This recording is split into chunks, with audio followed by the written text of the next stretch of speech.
o pastor, o rei e as cicatrizes que o tornaram invencível. A primeira vez que Davi segurou uma funda, não sabia que estava segurando o futuro. Era apenas um menino, os pés afundados na poeira dos campos de Belém, as mãos calejadas de guiar ovelhas sob o sol implacável. Seus irmãos, mais velhos e mais fortes, partiam para a guerra, enquanto ele ficava para trás, enfrentando lobos e leões com nada além de um bastão e uma fé teimosa. Não havia glória naquele trabalho. Só solidão, noites frias e a certeza de que, se falhasse, o rebanho seria dizimado. Mas foi ali, na obscuridade, que Davi aprendeu a primeira lição: a adversidade é o lugar onde Deus forja os seus generais. Não nos palácios, não nas batalhas aplaudidas, mas nos vales onde ninguém vê. Quando o leão rugia, ele não corria. Quando o urso avançava, ele não tremia. Não porque fosse destemido, mas porque já havia decidido: se Deus está comigo, o tamanho do inimigo não importa. Anos depois, no vale de Elá, essa mesma convicção o fez enfrentar Golias. Enquanto os soldados de Saul tremiam diante do gigante, Davi via apenas um homem grande, sim, mas ainda um homem. A segunda lição estava ali: a fé não nega o tamanho do obstáculo, ela simplesmente recusa-se a ser definida por ele. Com uma pedra e uma funda, ele derrubou o impossível. Não por força, mas por uma certeza que nenhum escudo poderia bloquear, a batalha já estava ganha nos céus antes mesmo de começar na terra. Mas a vitória não o levou direto ao trono. Depois veio a inveja de Saul, as lanças arremessadas contra a parede enquanto Davi tocava a harpa, os anos fugindo como um proscrito, dormindo em cavernas, traído por aliados, perseguido como um criminoso. A terceira lição foi a mais dolorosa: depois do milagre, vem o deserto. Deus não promete atalhos. A unção no meio dos irmãos não o livrou da solidão, a vitória sobre Golias não o poupou da traição. A vida de Davi gritava uma verdade incômoda: as maiores bênçãos muitas vezes são entregues através das piores feridas. Em Ziclag, quando os amalequitas queimaram sua cidade e levaram suas mulheres, seus homens ameaçaram apedrejá-lo. Davi, o ungido, o vencedor de Golias, agora chorava até não ter mais lágrimas. Mas ali, na cinza do que restava, ele aprendeu a quarta lição: a força não está em nunca cair, mas em se levantar quando tudo desaba. Mas Davi se animou no Senhor, seu Deus, não porque a dor desapareceu, mas porque escolheu acreditar que Deus ainda escrevia sua história, mesmo quando as páginas pareciam rasgadas. Quando finalmente se tornou rei, Davi poderia ter se tornado amargo. Afinal, quantas vezes havia sido traído? Quantas noites passará com medo? Mas em vez de erguer muros, ele dançou diante da arca. Em vez de guardar rancor, perdoou Saul em vida e chorou sua morte. Quinta lição: a gratidão é a memória do coração que se recusa a esquecer as mãos que o sustentaram. Mesmo ferido, ele escolheu adorar. Mesmo o rei, nunca esqueceu que era pastor. E então veio Batseba. O adultério, o assassinato, a mancha que nenhum salmo poderia lavar. Quando Natã o confrontou: tu és o homem. Davi poderia ter se justificado. Afinal, era o rei. Mas ele caiu de joelhos: pequei contra o Senhor. Sexta lição: a humildade não é fraqueza, é a coragem de encarar a própria sombra e ainda assim buscar a luz. O arrependimento não apaga as consequências, mas restaura a alma. E foi desse lugar quebrado que Davi escreveu: cria em mim, ó Deus, um coração puro. Os anos passaram, e as batalhas continuaram. Absalão, seu filho amado, se rebelou e quase o destruiu. Davi fugiu mais uma vez, desta vez com o coração partido não por inimigos, mas pela própria carne. Sétima lição: às vezes, a maior dor não vem dos que nos odeiam, mas daqueles que amamos. E mesmo assim, quando Absalão morreu, Davi chorou: filho meu. Quem dera eu morresse por ti. O amor, mesmo ferido, não se dobrou ao ódio. Na velhice, quando as forças falhavam e as guerras já não eram suas, Davi fez algo surpreendente: preparou o caminho para Salomão. Oitava lição: a verdadeira liderança não se mede pelo que construímos, mas pelo que deixamos pronto para quem vem depois. Ele poderia ter se apegado ao poder, mas escolheu ser ponte. Poderia ter guardado segredos, mas compartilhou sabedoria. Porque entendeu que nona lição: legados duradouros são feitos de sementes plantadas, não de coroas guardadas. E quando a morte se aproximou, Davi não clamou por mais tempo. Em vez disso, louvou. Davi serviu a geração de seu tempo, não porque foi perfeito, mas porque foi fiel. 10ª lição: a vida não se resume aos troféus, mas à fidelidade nos pequenos atos que ninguém vê. O menino que enfrentou leões, o poeta que cantou salmos, o rei que caiu e se levantou, tudo isso era um só homem, marcado por uma 10ª lição: Deus não escolhe os qualificados, ele qualifica os escolhidos. E a qualificação vem através das cicatrizes. Hoje, milênios depois, seu nome ainda ecoa. Não porque nunca falhou, mas porque nunca desistiu.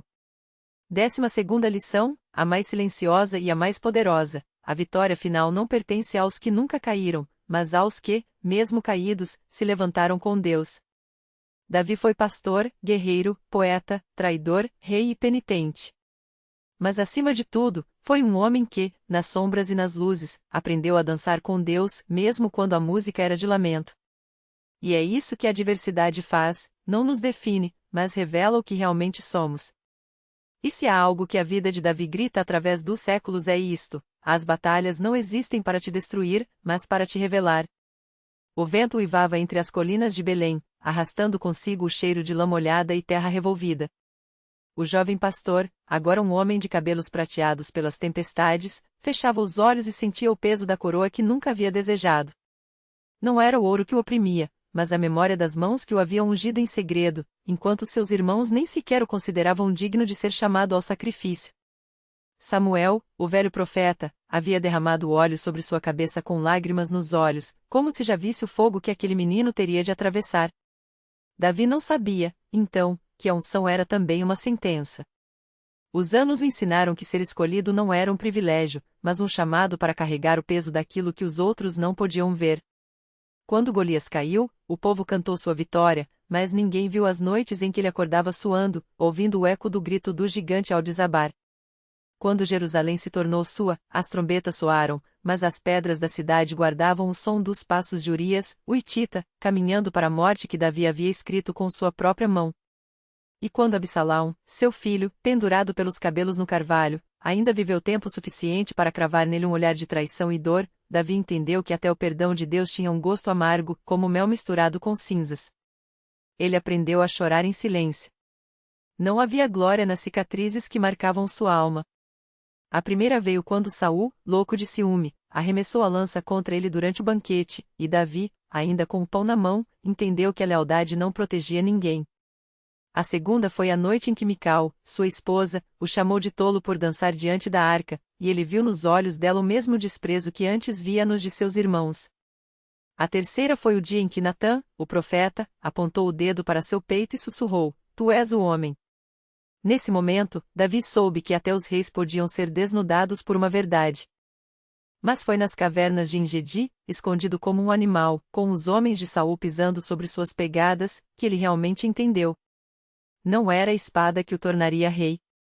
Não era a astúcia, nem a força, nem mesmo a unção. Era a capacidade de, no meio do medo, estender a mão e pegar o salmo que Deus havia deixado para ele nas fissuras da rocha. Mesmo que eu ande pelo vale da sombra da morte, não temerei mal algum, porque tu estás comigo. E assim, entre uma batalha e outra, Davi foi se tornando menos um guerreiro e mais um salmista. Menos um conquistador e mais um homem que aprenderá a curvar-se.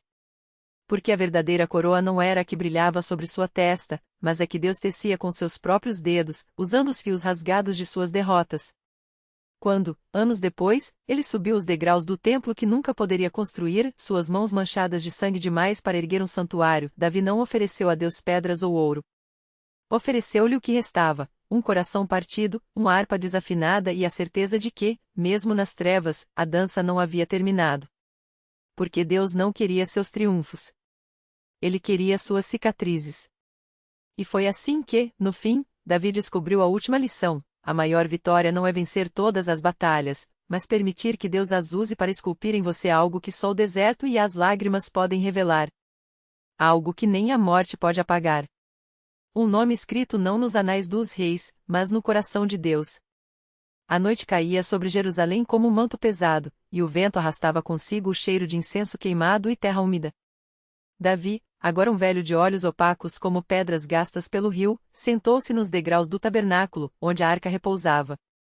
Seus dedos, outrora ágeis para a espada e a harpa, tremiam ao tocar as cordas desgastadas. Não saía mais música deles, apenas um som rouco, quase um lamento. Ao seu lado, Salomão, já homem, observava em silêncio. Não havia reprovação em seus olhos, apenas uma pergunta que nunca ousaria fazer: como se carrega tanto peso e ainda assim se curva diante de Deus? Davi sorriu, um gesto amargo como vinho azedo. Você construirá o templo, murmurou, passando a mão sobre a madeira da harpa. Eu só podia sonhar com ele. Deus não me deixou erguer suas paredes, mas me deixou ser a fundação que ninguém vê. Salomão baixou a cabeça. Sabia das guerras, das traições, do filho amado que se rebelara, do pecado que manchara o nome de seu pai. Mas também sabia das noites em que Davi, sozinho, dançava diante da arca como um louco, sem se importar com a realeza ou a vergonha. Como se, em algum lugar entre o sangue e a adoração, ele tivesse encontrado uma verdade que nem a sabedoria poderia explicar. Você teme não ser suficiente? Perguntou Davi, adivinhando seus pensamentos. Salomão não respondeu. O medo era uma sombra que crescia com a grandeza do projeto. Ninguém é, continuou o velho rei, tossindo. Mas Deus não escolhe os suficientes.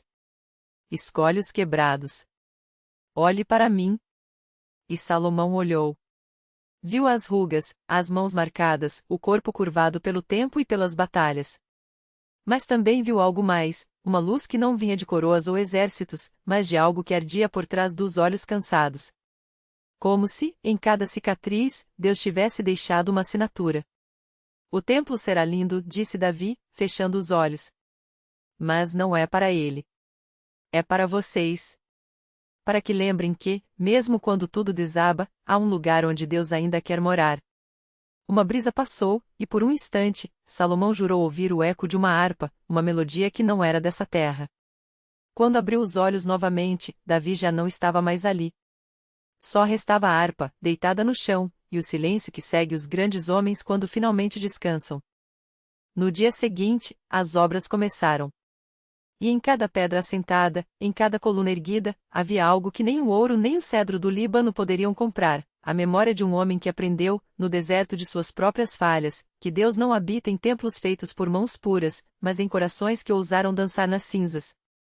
O templo crescia como um sonho de pedra, e Salomão, agora rei, observava do alto das escadarias em construção. As mãos dos trabalhadores, calosas e precisas, pareciam guiadas por algo mais que habilidade, como se cada golpe do cinzel fosse um verso de um salmo ainda não escrito.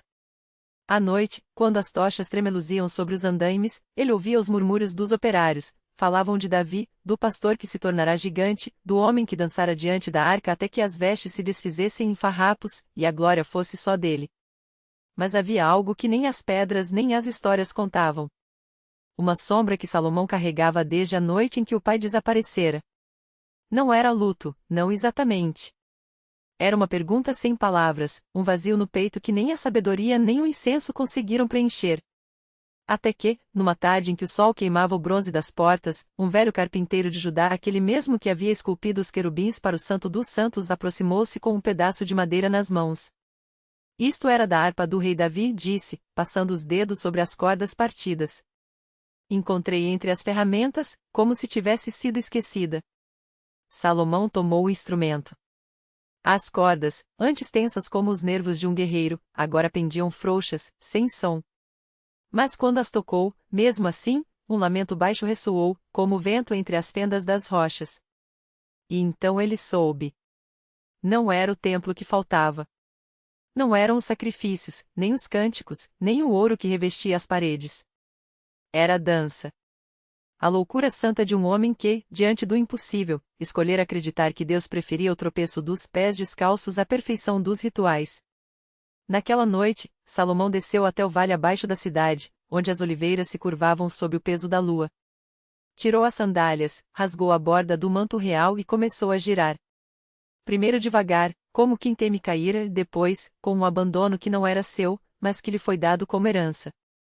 E enquanto dançava, as pedras do templo, ainda incompletas, tremiam levemente, como se algo nelas reconhecesse aquele ritmo. Quando amanheceu, os servos o encontraram deitado na terra, o rosto marcado pelo pó e pelas lágrimas. Ao seu lado, a harpa de Davi estava inteira novamente. As cordas, agora prateadas como fios de chuva, vibravam sozinhas, tecendo uma música que só os corações quebrados podiam ouvir. E o templo, finalmente, estava pronto. Não porque as paredes estivessem erguidas, mas porque algo dentro delas, algo vivo, havia despertado.